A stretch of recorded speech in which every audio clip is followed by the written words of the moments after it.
Baik, Assalamualaikum warahmatullahi wabarakatuh. Perkenalkan, kami adalah kelompok yang mengambil perusahaan Indofood untuk dianalisis laporan keuangan perusahaannya. Baik, di sini kami akan mempresentasikan dan juga menjelaskan tiga kategori yang akan kami tampilkan bahwasanya. Yang pertama, kami akan menjelaskan perbedaan konten laporan keuangan, baik itu laporan posisi keuangan, laporan laba rugi dan juga penghasilan komprehensif, serta laporan arus kas. Nah, yang kedua, kami akan menjelaskan apa saja hal-hal yang dijelaskan atau apa saja yang dibahas di dalam laporan keuangan perusahaan PT Indofood. Dan yang terakhir kami akan membahas apa saja hal-hal baru yang kami temukan di dalam laporan keuangan PT Indofood yang tidak ada pernah sebelumnya ditemukan di dalam laporan keuangan pada umumnya. Baiklah, sebelum itu perkenalkan nama saya Joy Farhan, saya sebagai moderator dan teman saya. Silakan, Pinta. Baik, perkenalkan nama saya Pinta Sri Wahyuni. Selanjutnya, Mutia. Baik, saya Rahmat Riyadul Jannah. Terakhir,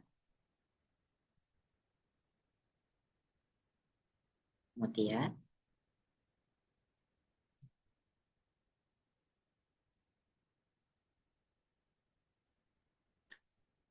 Baik, sepertinya ada terkendala terhadap teman kami yang satu ini, namanya adalah Mutia Dri Andini. Nah, langsung saja kita masuk ke pembahasan materi pertama. Nah, pembahasan materi pertama itu adalah perbedaan konten laporan keuangan.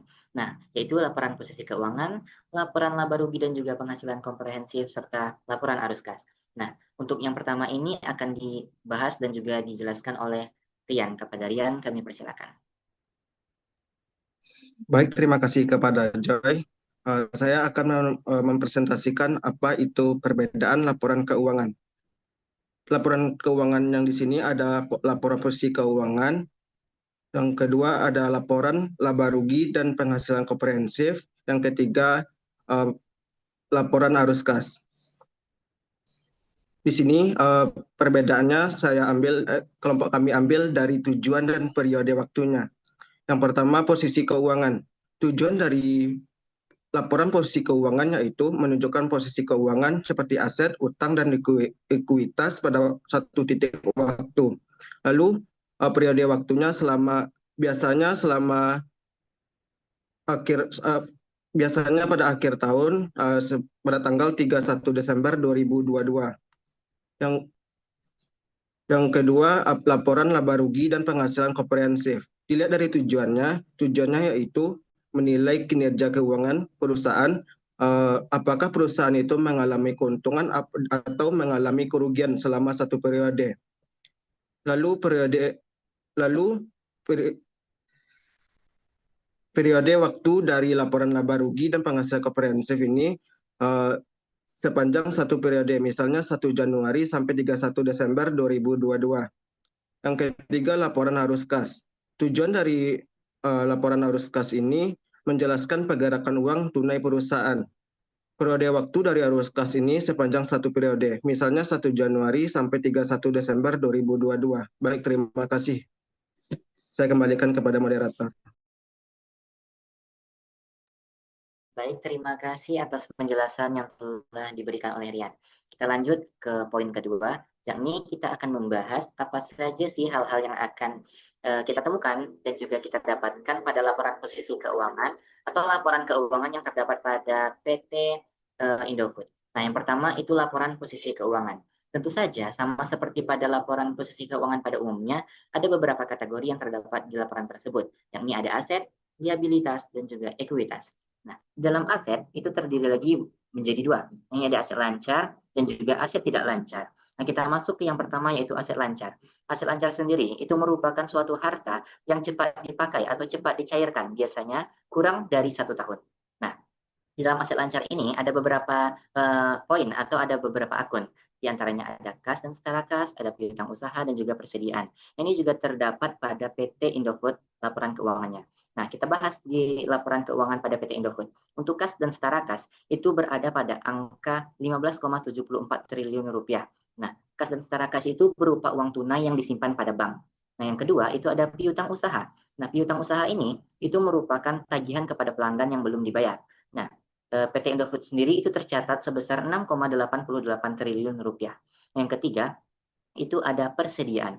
Nah, untuk persediaan itu bisa saja barang atau bahan baku dan lain sebagainya yang terdapat di PT Indofood dan tercatat sebesar 7,13 triliun rupiah. Nah, itu untuk aset lancar. Jadi, total aset lancar yang terdapat pada PT Indofood itu sebanyak 31,7 triliun rupiah. Nah, kita masuk ke akun kedua di aset, yakni aset tidak lancar. Nah, di aset tidak lancar ini ada beberapa pula, yakni ada aset tetap, aset tidak berwujud, dan lain sebagainya. Untuk aset tetap, itu yang pertama, bisa saja ada pabrik, mesin, bangunan, dan lain sebagainya. Namun, yang tercatat di PT Indofood itu ada pabrik, mesin, dan juga bangunan. Berjumlah sebesar 14,52 triliun rupiah. Nah, untuk aset tidak berwujud, itu bisa saja merek dagang, goodwill, hak cipta, hak paten, dan lain sebagainya. Namun, yang tercatat pada PT Indofood itu adalah goodwill dan juga merek dagang. Itu tercatat sebesar 55,60 triliun rupiah. Nah, itu untuk aset tidak lancar. Jadi aset tidak lancar yang didapatkan oleh PT Indofood atau perusahaan Indofood itu sebesar 84,23 triliun rupiah. Nah, itu untuk aset. Kita masuk kategori kedua, yakni liabilitas. Nah, liabilitas ini merupakan suatu utang atau kewajiban perusahaan. Liabilitas sendiri terbagi pula menjadi dua, yakni ada liabilitas jangka pendek dan juga liabilitas jangka panjang. Nah, untuk liabilitas jangka pendek, itu artinya utang yang harus dibayar dalam kurun waktu kurang dari 1 tahun. Nah, diantaranya ada utang kepada pemasok, lalu pinjaman bank jangka pendek. Nah, kita bahas yang pertama, yakni utang kepada pemasok. Nah, utang kepada pemasok ini itu tercatat oleh PT Indofood sebesar 3,70 triliun rupiah. Nah, untuk utang bank jangka pendek itu tercatat sebesar 0,83 triliun rupiah. Itu pinjaman bank yang segera akan jatuh tempo oleh PT Indofood. Nah, ada juga yang lain, yakni ada utang pajak dan juga beban aktual, tapi tidak tercatat di dalam PPT, mohon maaf. Nah, itu jumlahnya sebesar 0,75 triliun rupiah. Nah, jadi total untuk liabilitas jangka pendek pada PT Indofood itu sebanyak 10,03 triliun rupiah. Itu untuk liabilitas jangka pendek. Kita masuk ke liabilitas jangka panjang. Di liabilitas jangka panjang itu biasanya lebih dari 1 tahun. Nah, apa saja? Bisa saja pinjaman bank atau utang obligasi. Untuk utang obligasi sendiri, itu tercatat oleh PT Indofood sebesar 42,97 triliun rupiah. Nah, itu adalah surat utang jangka panjang yang diterbitkan oleh perusahaan. Nah, itu untuk obligasi. Namun untuk pinjaman bank itu tercatat oleh PT Indofood sebesar 1,55 triliun rupiah. Nah, jadi untuk total liabilitas jangka panjang PT Indofood itu sebanyak 47,80 triliun rupiah. Itu untuk materi liabilitas. Lalu kita masuk ke ekuitas. Nah, ekuitas ini teman-teman itu merupakan modal atau kekayaan bersih yang dimiliki oleh PT Indofood. Nah, di modal sendiri itu ada modal disetor, lalu ada saldo laba. Untuk modal disetor itu adalah sebuah uang yang sudah ditanamkan pemilik atau istilahnya saham. Seperti yang kita dengar atau lumrahnya adalah saham. Nah, saham yang diterbitkan oleh PT Indofood itu tercatat sebesar 6,57 triliun rupiah. Nah, untuk saldo laba itu merupakan keuntungan perusahaan dari tahun-tahun sebelumnya yang tidak dibagikan sebagai dividen. Nah, sebelumnya saya tekankan sedikit bahwasanya kami di sini membahas laporan keuangan perusahaan PT Indofood per tanggal 31 Desember 2022. Jadi kami membahas pada tahun 2022. Nah, sebelum itu tentu saja ada tahun 2021, 20, dan lain sebagainya. Nah, jadi di sini saldo laba itu maksudnya yaitu keuntungan perusahaan dari tahun-tahun sebelumnya yang tidak dibagikan sebagai dividen. Nah, itu tercatat oleh PT Indofood sebesar 29,34 triliun rupiah. Jadi, total modal yang dimiliki oleh PT Indofood sendiri itu adalah 57,47 triliun rupiah. Namun, di dalam total tersebut ada dua komponen lagi yang belum saya sebutkan, yakni ada komponen ekuitas lain dan juga komponenan kepentingan non kendali. Nah, itu tidak kami masukkan di dalam PPT, mohon maaf. Nah, namun akan saya jelaskan sedikit bahwasanya komponen ekuitas lain itu bisa saja artinya selisih kurs atau perubahan nilai wajar suatu investasi. Itu nilainya yakni 0,6 triliun rupiah. Nah, yang kedua itu ada tadi kepentingan non pengendali. Artinya, itu bagian modal milik pemegang saham lain. Nah, di anak perusahaan artinya saham itu tidak ditanam oleh satu orang saja, namun banyak orang. Nah, jadi itu merupakan modal milik pemegang saham lain di anak perusahaan. Itu tercatat sebesar 20,95 triliun rupiah. Jadi untuk total ekuitas atau total modal yang dimiliki oleh PT Indofood sendiri itu sebesar 57,47 triliun rupiah.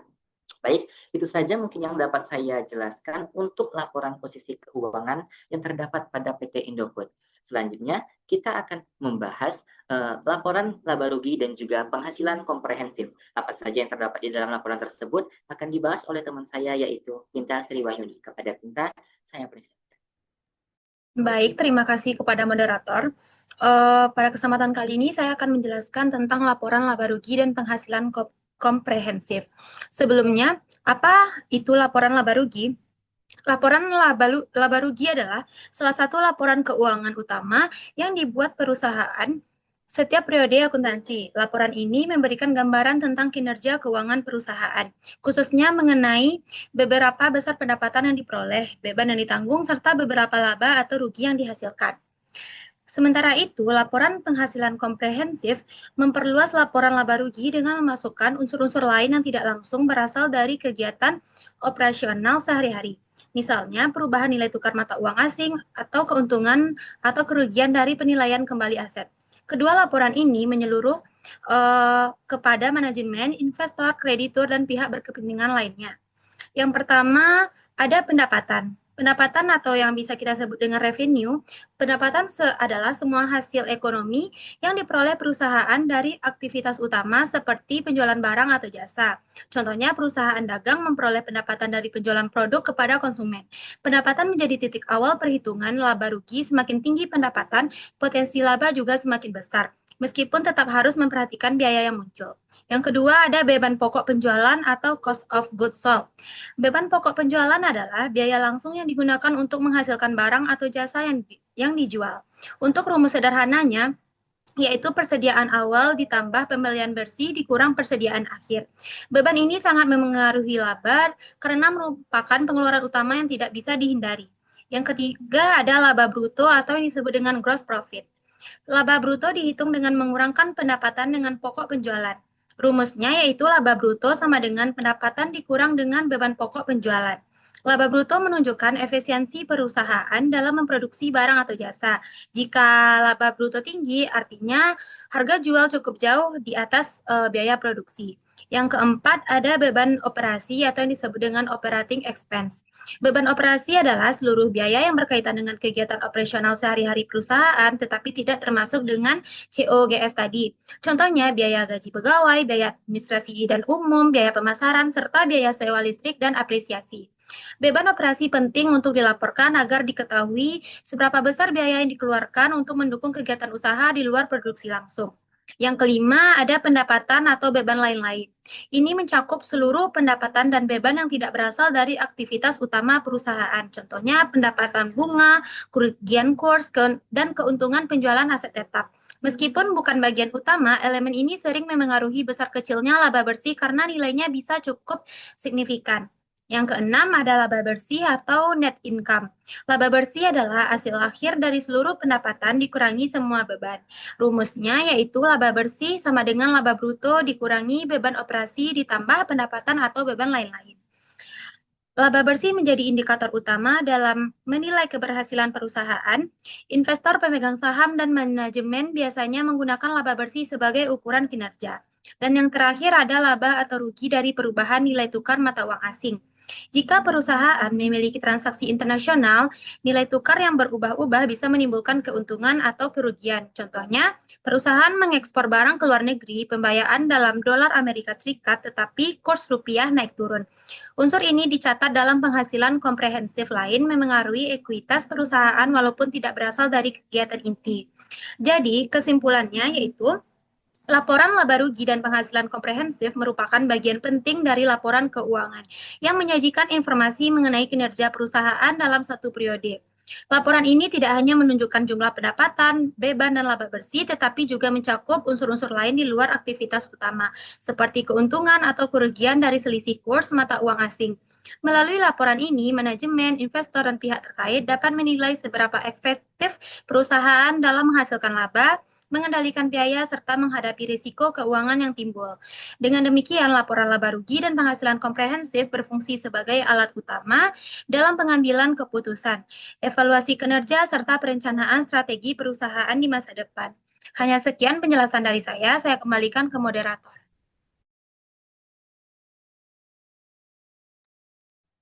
Baik, terima kasih kepada Sinta Pinka, terima kasih saya ucapkan. Nah, selanjutnya itu kita akan membahas laporannya selanjutnya, yakni laporan arus kas. Nah, apa saja sih laporan-laporan atau isi yang terdapat di dalam laporan arus kas? Nah, hal tersebut akan dijelaskan oleh rekan saya, yaitu Mutia. Kepada Mutia, kami persilakan.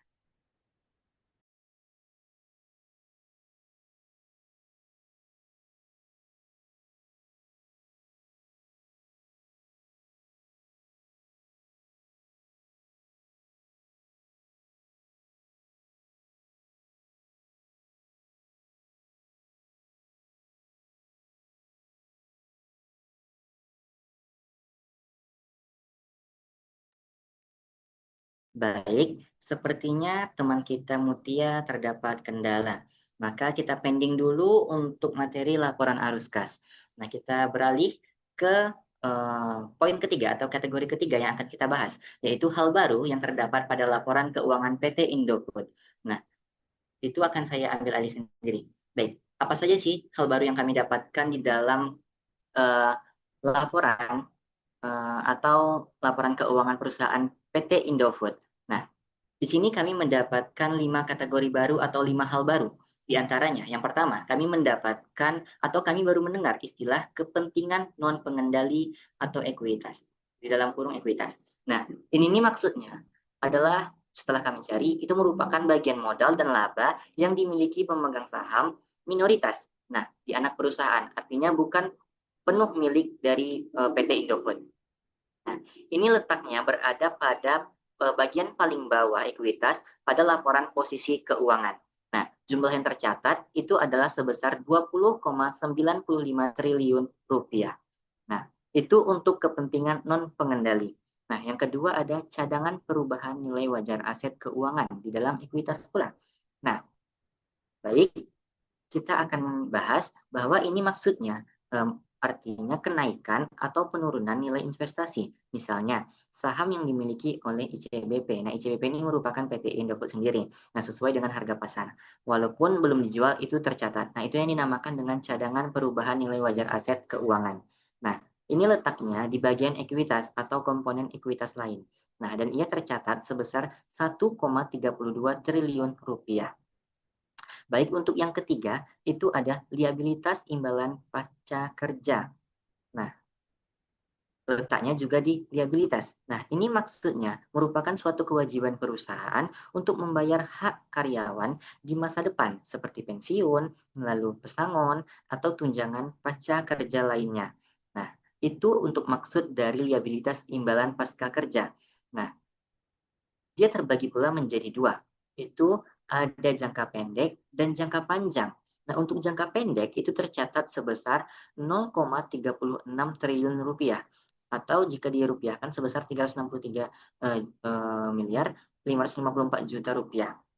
Nah, untuk jangka panjang itu tercatat sebesar 2,86 triliun rupiah. Nah, itu untuk liabilitas imbalan pasca kerja. Nah, di dalam liabilitas ini ada kewajiban perusahaan untuk karyawan.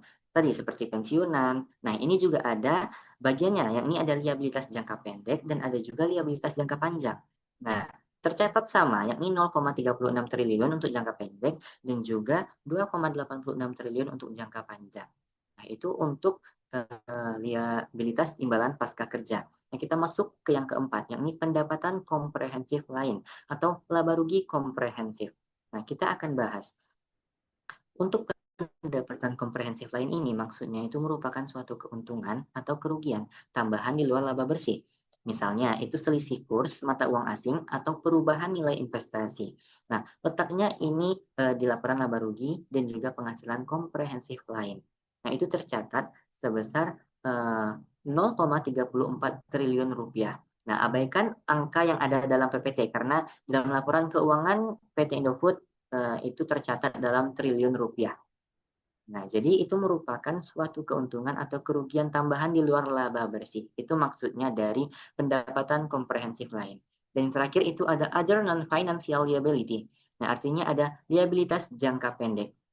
Nah, liabilitas jangka pendek ini sendiri itu merupakan kewajiban non-keuangan atau misalnya kontrak, kewajiban khusus lain yang cukup besar pada tahun 2021 yang sudah tidak ada lagi pada tahun 2022 karena kita membahas laporan ini pada tahun 2022.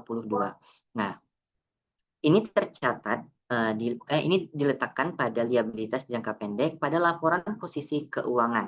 Nah, tercatat jumlahnya sebesar 9,27 triliun rupiah. Nah, itu saja mungkin hal-hal baru yang dapat saya jelaskan atau hal-hal baru yang kami temukan pada laporan keuangan PT Indofood yang tidak pernah ada pada laporan keuangan pada umumnya. Nah, selanjutnya kita beralih kepada Mutia karena kemungkinan Mutia sudah bisa dihubungi. Kita akan beralih untuk membahas laporan arus kas tadi yang terpending. Nah, kepada Mutia, saya persilakan.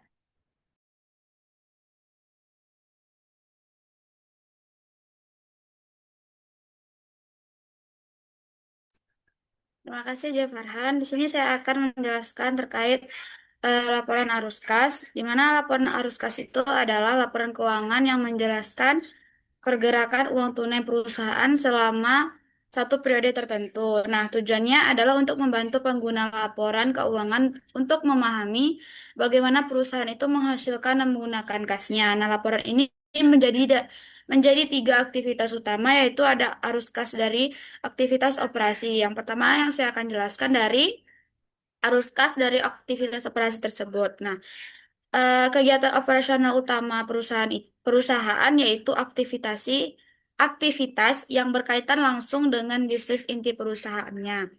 Nah, kas dari aktivitas operasi itu mencerminkan kemampuan perusahaan untuk menghasilkan kas yang cukup untuk melunasi kewajibannya atau utangnya dan mempertahankan operasionalnya serta membayar dividen tanpa bergantung pada sumber pendanaan eksternal. Di mana yang pertama dari penerimaan dari pelanggan. Nah, kas yang diterima dari penjualan barang atau jasa kepada pelanggan. Pada PT Indofood itu Pada PT Indofood ada datanya yang dari arus kas aktivitas operasi. Nah, kas yang masuk atau keluar dari kegiatan utama perusahaan itu adalah jual dan beli produk. Pada penerimaan dari pelanggannya itu ada sekitar 64,79 triliun itu uang masuk dari hasil penjualan. Nah, lalu ada pembayaran pembayaran ke pembawa itu sekitar 36,7 triliun. Nah, itu untuk bayar bahan baku dan jasa. Yang ketiga ada pembayaran gaji dan tunjangan di PT Indofood itu sekitar 5,68 triliun pada pembayaran gaji atau beban gaji. Lalu ada pembayaran beban operasional lainnya eh, berkisar 10,20 triliun. Lalu pembayaran pemasok itu kas yang dibayarkan untuk pembelian bahan baku dan barang dagangan seperti yang saya jelaskan tadi. Lalu ada pembayaran gaji dan beban operasional lainnya itu adalah termasuk pembayaran gaji tadi yang seharga yang saya sebutkan tadi atau pengeluaran pada PT Indofood. Lalu arus kas yang kedua adalah arus kas dari aktivitas investasinya. Nah, bagian ini mencakup pergerakan kas yang berkaitan dengan investasi jangka panjang perusahaan. Arus kas dari aktivitas ini memberikan gambaran tentang bagaimana perusahaan itu menggunakan kasnya untuk mengakuisisi atau menjual aset jangka panjangnya yang diharapkan dapat menghasilkan pendapatan arus kas di masa depan. Lalu ada dua pada arus kas investasi ini yaitu pembelian aset tetap, di mana kas yang digunakan itu untuk membeli properti, pabrik, properti, pabrik, dan peralatan. Ini adalah arus kas keluar atau arus kas negatif. Lalu ada penjualan aset tetap, di mana kas yang diterima dari penjualan aset jangka panjang itu. Nah, ini adalah arus kas masuk, arus kas positif. Oke.